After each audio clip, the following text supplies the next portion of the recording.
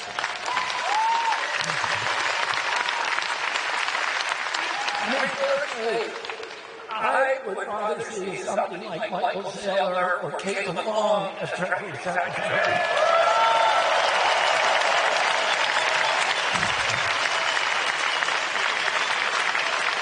They are brilliant. They are encyclopedic. They're forward-thinking. They deeply love our country. And they represent the ideals of decentralization and economic democracy. Finally, President Trump has had 4 years to pardon Ross Ulbricht and Julian Assange and Edward Snowden. And he didn't do it. And we need to ask ourselves why. I've already looked into those cases, and I plan on pardoning them all on day one.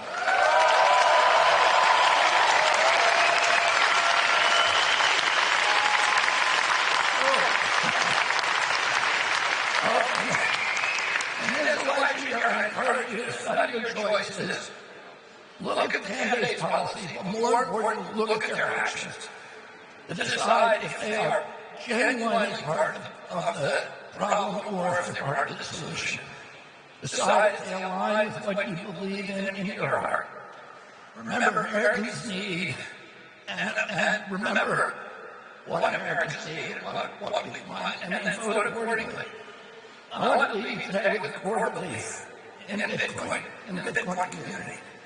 Bitcoin is the currency of freedom, the currency of liberty, the currency of hope. It restores self-sovereignty back to the individual, which is the whole purpose of American democracy. It gives us digital property rights, which is the core of our democracy. And it provides a score of value that will allow middle-class Americans to live in abundance again. I want to be the president who can bring back hope. And I'm grateful to be part of your Bitcoin community. In fact, I don't think of myself as red. I don't think of myself as blue. And I don't even think of myself as purple. Those are the colors of the political parties. Instead, I think of myself as orange.